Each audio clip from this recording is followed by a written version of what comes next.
What's going on, Broncos country? Welcome into the Broncos Breakdown by Chat Sports. Matthew Peterson here, running through my 5 winners and losers stemming from the Broncos' victory over the visiting Minnesota Vikings to conclude the preseason. Denver won 23-13, and it was a very comfortable win, right? I don't think anyone came out of this game panicked or concerned about this part of the football or this position group. No. This game looked nothing like the Bills game. It was a much more, less heart attacky, panicky, we don't have to jump off a ledge type of game.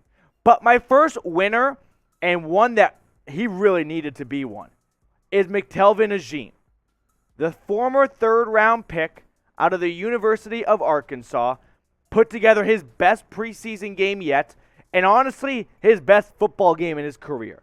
2 tackles, 2 forced fumbles, one of which was cashed in by Baron Browning, who has just been a winner all preseason long for a scoop and score. So McTelvin Agim, he had to be a winner, because we'll do a deeper dive at some of these roster battle spots in the middle of the video, but he needs to make a case to not be cut, because right now he's not playing like a player, or up until tonight at least, or during up until the Broncos game. Film this right afterwards. You get the point.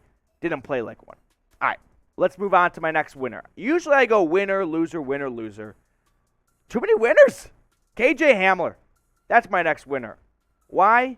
Because it's just great to see him get back out there. Coming off a very bad ACL tear and a hip injury, for him to go out, 5 targets, 3 receptions, 18 yards. I mean, he wasn't a huge part of the offense. He also only played 3 series, if memory serves me correct. His first reception was just a short little dig on the inside. Caught it, turned around, picked up some yards. Now, was he lighting the world on fire with his blazing speed? No, but no one asked him to, right? It was a preseason warm-up, tune-up for him to get his body back into football speed, and I thought that mission was accomplished. He's a winner in my book because I'm so happy to see him get back out on the field. But who's your biggest winner? Is it one of the 2 guys we just talked about? Or it might be someone else later on in the show. Anyway, I just want you all to get involved in the show by letting me know in the comments who your biggest winner was. I do have a loser. It's a weird one. It's George Paton. Not really, not at all, but he's got a tough decision to make for some of these key roster battle spots. Let's start with what we were talking about earlier, McTelvin Agim and this defensive line, because I'm guessing he's going to take 5 down linemen, especially when you run a 3-4 front. Deshaun Williams and the 2 Joneses are locks. Ioma Wazurike, he's a lock, so that's 4. And now we get to Purcell, Agim, and another rookie, and Henningsen. And Harris had a good game too.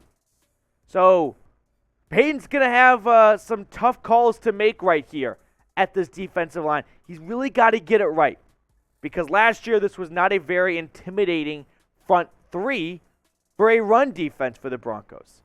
So not only does he have to get the starters right, well, that's on Hackett, but he's got to supply some ammunition, because this is a position group where you see a rotation. It's a position group that wasn't all that healthy last year at times. So you cannot just have 3 guys and go, we're banking on them. Hopefully our backups never touch the field. Doesn't work like that. Now, the wide receiver room. Probably the biggest room of contention. Sadly, ever since Tim Patrick's injury, it has opened up a spot that wasn't there. And now we are at each other's throats, trying to figure out who will get this coveted wide receiver 6 spot that we will probably never see play a regular season game. But hey, that's preseason. Sutton, Judy, Hamler, and Montrell Washington are 5 locks, or 4 locks to make this roster. I think Kendall Hinton's going to make it. That's 5. Then you have Tyree Cleveland. Could he get brought on for special teams? Seth Williams, Jalen Virgil, and Brandon Johnson have all had great preseasons.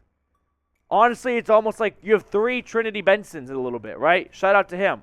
Where if it's not with Denver, it may very well be with another team, because this wide receiver room in its depth and core has looked great so far.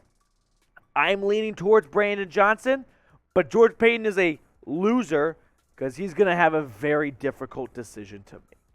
We've got 2 more guys to check out, but first, you are ready for the regular season.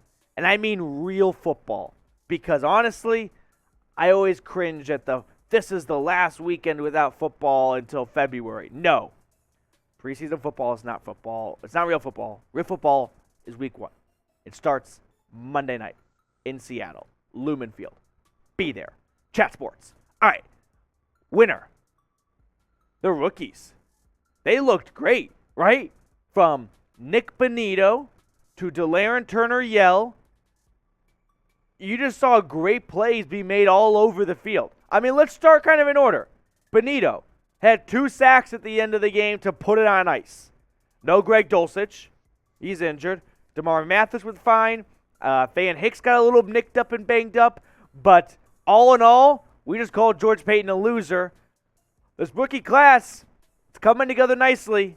And preseason's big for them because they have to learn the adjustment and speed of the NFL versus college game. But I loved what I saw out of Bonito. After he's had a quiet start to the preseason, he hasn't looked like an edge rusher that's like bursting onto the scene. And at any given moment, he's going to take someone's job, whether it's Chubb or Gregory, and he's going to push them. No, but he had a great game this go-around here. And Delaren Turner-Yell, for a guy who's definitely in the heat of a roster battle spot for that 4th safety job, with Simmons, K-Jack, and Stearns taking the top 3. Yet Turner-Yell, P.J. Locke, and J.R. Reed all right there. So this was a good game for the rookies. I think so. Final winner, it's Broncos country. First off, Broncos country. Let's ride. Russell Wilson, baby. It was a big, relax type of game, right? Coming off that Bills game where it's like, oh my God, the Broncos are just going to get blown out because they're not playing anyone in the preseason and it's going to punch them in the face in the regular season. No, it is not. For starters, Geno Smith is the Seahawks starting quarterback. We've seen this before. It's not pretty. And that's their best option. Relax. Everything's okay. After one bad preseason game, whoop-de-freaking do, you get to come home and play in front of 60-plus thousand of the best fans in the NFL, and everything is a lot better. Life's okay, and it's just preseason. It's not the regular season anyway, and you still went out there, and you were the better football team from the start to the end of the game. But type me if you are pumped for week 1. I wish it was Russ against Drew Lock, the ultimate revenge battle, but Pete Carroll had to cuck us and give us Geno. No one subscribed to that. No one asked for it. But hey, type me if you're ready. All right, that will do it for us on today's show. I've got to run because I want to go to bed. But hopefully you enjoyed today's breakdown of winners and losers coming from the Broncos preseason finale.